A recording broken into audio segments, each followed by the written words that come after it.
You did everything right. You showed up when no one else did. You gave them your time, your energy, your silence, your loyalty, and in some cases, you gave them your own peace just to preserve theirs. You pulled them out of the darkest corners of their lives. You believed in them before they believed in themselves. And you thought that was enough. You thought that was love. You thought that was friendship. But here is the brutal truth that Nietzsche saw centuries before you lived it. The people you saved will become the very people who resent you the most. Not strangers, not enemies you made by accident. The ones you chose, the ones you sacrificed for, the ones who sat in your presence, accepted your warmth, and then walked away carrying a quiet, growing hatred for who you are. This is not a tragedy. This is a pattern. And once you understand why it happens, you will never see generosity, loyalty, or human connection the same way again. Think about the last time you genuinely helped someone, not in a small way, in a real way. The kind of help that cost you something. Maybe it was money. Maybe it was your reputation. Maybe it was your time during a season of your life when you had nothing left to give. You gave it anyway, because that is who you are. And for a while, they were grateful. They called, they remembered, they said your name like it meant something, but then something shifted. Slowly, almost invisibly, the calls became less frequent. The gratitude became silence. And then the silence became something stranger. A coldness, a distance, a subtle hostility you could not quite explain. You started to notice that they spoke about you differently, that they minimized what you did, that they reframed your sacrifice as something ordinary, something they would have figured out on their own anyway.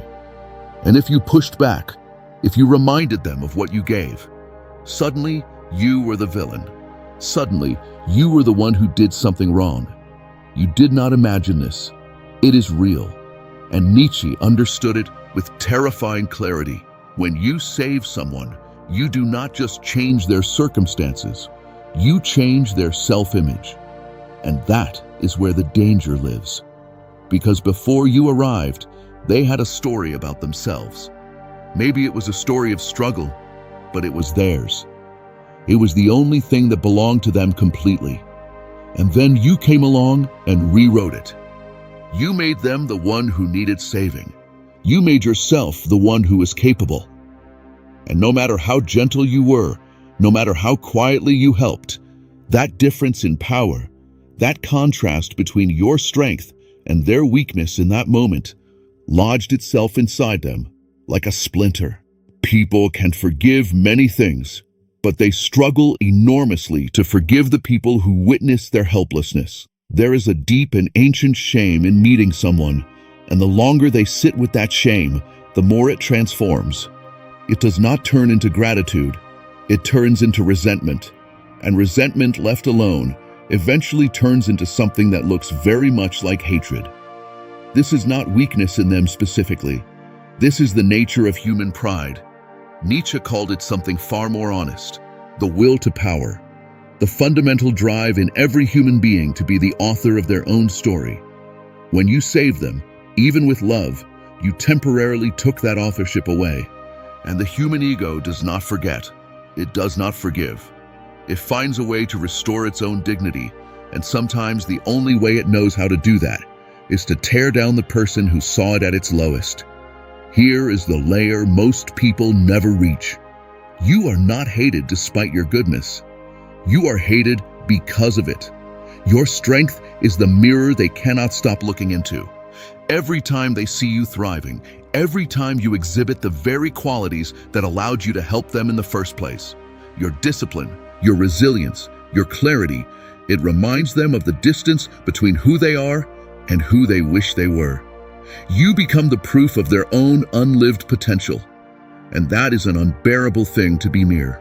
So they have to diminish you. They have to find your flaws, amplify them, talk about them with others. They have to build a case, not for anyone else's benefit, but for their own. Because if they can convince themselves that you were never that impressive, never that good, never that worthy of their admiration, then they never had to feel small in your shadow.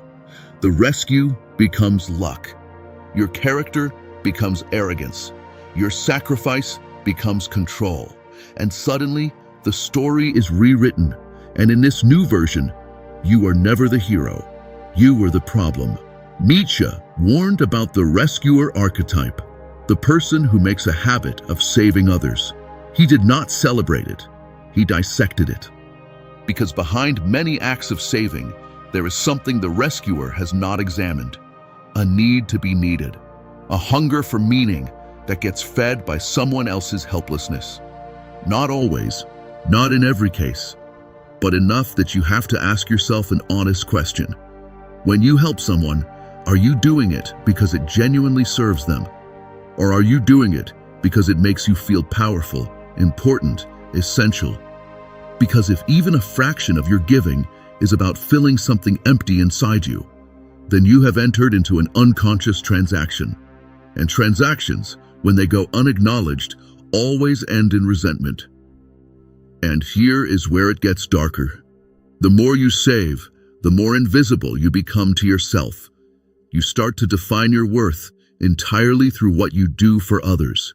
You become the one who shows up, the reliable one, the one who fixes things. And slowly, everyone around you stops seeing you as a person and starts seeing you as a resource.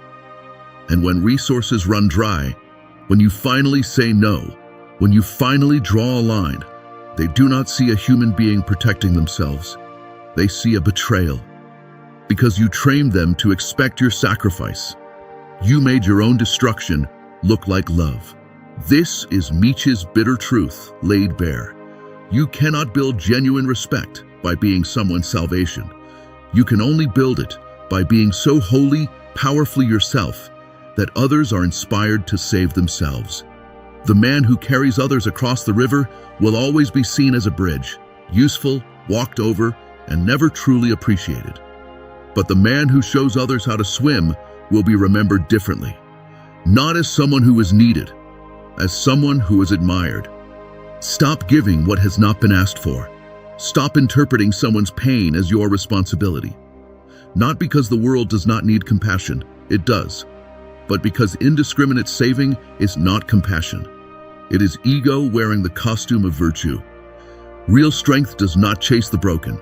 It stands so firmly in its own light that the broken are drawn toward it and find their own way through. The people who will truly stand beside you are not the ones you pulled from the wreckage. They are the ones who pulled themselves from their own wreckage and looked across the ruins and saw